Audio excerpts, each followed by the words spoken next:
How's it going, everybody? It's Warren, and welcome back to Superhero Central. Where would our favorite movies, TV shows, and comics be without villains? They probably wouldn't be that exciting, and even though the villains are bad and we sometimes hate them, we also love them. But what does it mean to be a good villain? A good villain doesn't just kill people, but a good villain has many different aspects that create who they are and make them awesome. So in today's video, we're going to go over the top 10 villains in the Marvel and DC universes. If you're new, be sure to subscribe for some more superhero nerdy content. Coming in at number 10 is Galactus, the Devourer of Worlds. Galactus is a villain who eats worlds for a living, quite literally. Galactus isn't necessarily a ruthless being, but a matter of balance across the universes. Galactus is such a powerful supervillain that he needs his own set of armor made from cosmic energy just to keep his powers in line. Now that power level is definitely over 9,000. Let's not forget about the time that he beat Odin, the ruler of Asgard, with the Odin Force. He even took on 4 celestial beings by himself and gave them a run for their money. So putting up a fight with some gods is no big deal to Galactus. When Galactus fought Sphinx, he made Sphinx feel so utterly useless, making his powers almost have no effect against Galactus. In fact, Galactus was so irritated when he fought Sphinx that he manipulated time so that Sphinx would suffer slowly and for a very long period of time. To think that Galactus used to be the man Galen who tried sacrificing himself to save his people, and to see how drastically he turned for the worse over time, and that's a lot of time considering he's lived for billions of years, and these are reasons he comes in at our number 10 spot. Bringing us in at number 9 is THANOS, the Mad Titan, the one who eliminated half of the universe's life forms.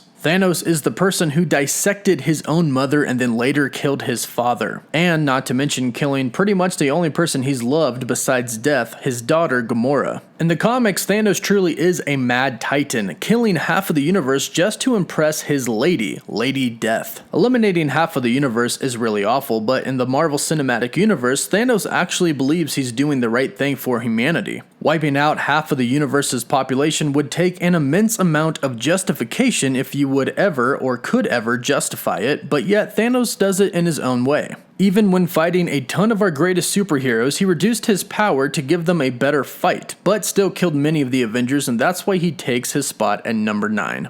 At number 8, we have Lex Luthor, the man who utterly hates Superman. Lex Luthor is one of the co-founders of the Injustice League, of which actually took down the Justice League at one point. So this isn't just your average villain here. This guy created a version of Supergirl to turn against Superman. Talk about hitting Superman where it hurts. He's created quite a few monsters himself to personally attack Superman, like Bizarro, Rudy Jones, and Metallo. Lex has a way with manipulation and using it to get in Superman's way of having somewhat life without chaos. Lex Luthor even became president of the United States at one point so he could turn the whole country against Superman and Batman. Taking it even further, Lex is also responsible for blowing up an entire world. He utterly destroyed Superman's planet with an explosion. It's one thing to destroy a planet because you have to in a sense, like Galactus, but it's another to try and destroy literally everything Superman has and everyone involved in his life over and over again, thus bringing him in at our number 8 spot. Coming in at number 7, we have the one who is known for breaking Batman, and breaking his back, breaking him spiritually, mentally, and physically. Bane. Bane first started killing at the age of 8. Killing in general is one thing, but to start out that young is another.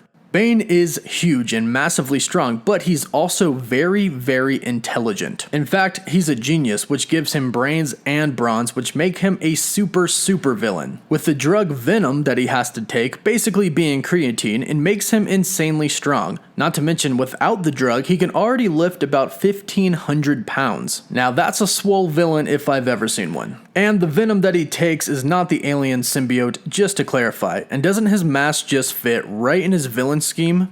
Bane once ruled Gotham City just to absolutely crush his counterpart and let Batman watch his home burn. He could have killed Batman, but he is so persistent with having him witness the destruction of his city, which makes Bane absolutely relentless and diabolical to his enemies, and that's why he comes in at our number 7 spot. Speaking of Venom, we have Venom taking the ranks at number 6. When you're an alien symbiote, you seem to just wreak a lot of havoc and not care at all who gets hurt along the way. Venom changes from host to host until he likes the being that he's attached to, but if he doesn't end up liking you, it's like watching someone brutally break up with their relationship in the most savage way, since Venom is an absolute savage. One of his so-called breakups was him actually detaching himself from Angelo, and he did this as Angelo was jumping between buildings, detaching right in the middle, letting him fall to his death. Pretty spot on timing. Venom actually eats brains because they taste incredibly good to him. He's after phenethylamine, which are found in the brain. Venom would actually rather eat brains than eat chocolate, but there's actually phenethylamine in chocolate, so there's that. We first have an account of this in Venom the Hunger issue 1, when Eddie Brock made him promise to stop eating brains while he was attached to him. To say the least, it didn't last long. In Venom Space Knight issue 8, he lets Flash Thompson know that he is responsible for wiping out an entire life form on a planet with his host. Killing an entire species definitely makes Venom a supervillain hands down, and that's why he comes in at our number 6 spot.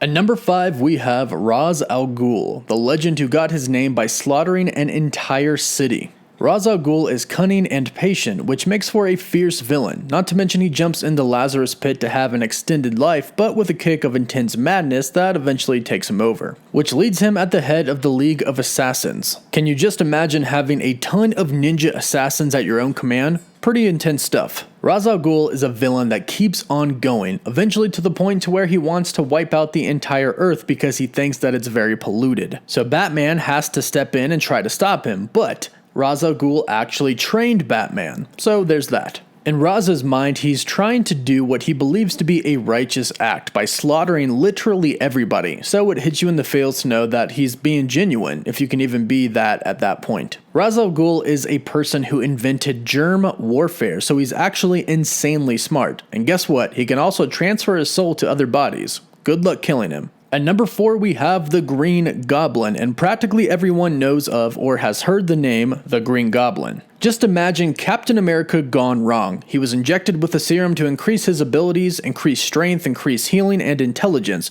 However, he got some bad side effects on this one, massive mood swings and hallucinations that caused him to lose his sanity, in which he takes out eventually on Spider-Man, making us hate him as for moral standards but loving him for a supervillain. For instances, he ends up using Aunt May as a way to personally attack Peter Parker, and he basically kills Spider-Man's love, Gwen Stacy, by throwing her off of a tower, and Spider-Man being too late to catch her, and doing so snapped her neck. Now that alone easily puts him at our number 4 spot. At number 3, we have DARKSEID, who comes from a planet of gods, and this is a god that puts Superman in the ringer for sure. DARKSEID is a new god. He even took down one of his own species named Orion, who happened to be his own son. So as you can imagine, he's got to have some pretty intense abilities. You definitely don't want to look at DARKSEID in the eyes because he's got these things called Omega beams. Now imagine Superman's heat vision laser beams, and then put those on steroids. These are what DARKSEID has. DARKSEID can actually teleport somebody or disintegrate them with his laser eyes. Not to mention he's a telepath, insanely strong, and can grow amazingly big.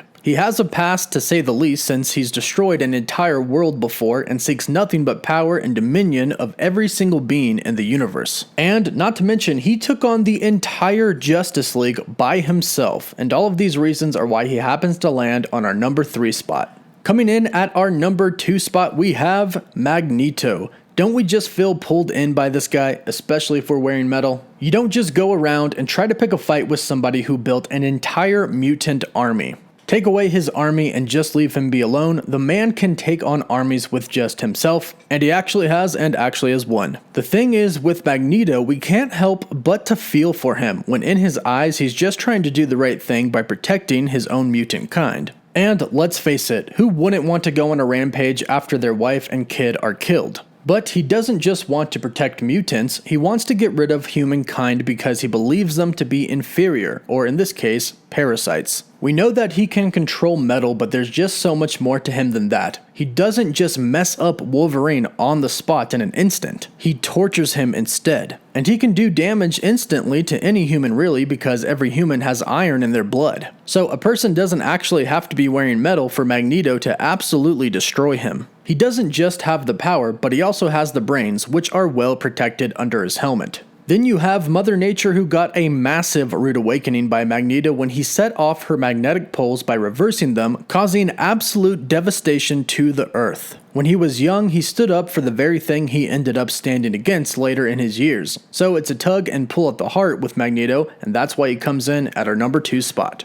As if anyone that knows anything about superheroes, heck, about anything in general, everyone has heard of the Joker, even people who do live under rocks. So it's absolutely no surprise here when we see Joker taking his spot at number 1. So we know that the Joker doesn't rank at the top of the leaderboard for the highest kill count. He doesn't exactly excel there. Where he excels and practically beats every other supervillain is the way he beats you with toying around in your mind. The Joker just wreaks havoc, even without his face paint, although we do love the face paint. He has this quirky, dark demeanor that stands out while he's just having so much fun and seems to be even experiencing joy as he plays the villain and watches people scramble for help as he has them begging for it. None of us forget the time when he made Batman choose between the love of his life and the mayor. The Joker will go to extreme lengths to get his diabolical message across, not caring about the consequences in return, even if he hurts himself in the end. For example, the time where he volunteered to get his face carved off and slapped onto a wall for a simple message in his own eyes. Not to mention, he has arguably one of the best women at his side, Harley Quinn, a killer combo, literally.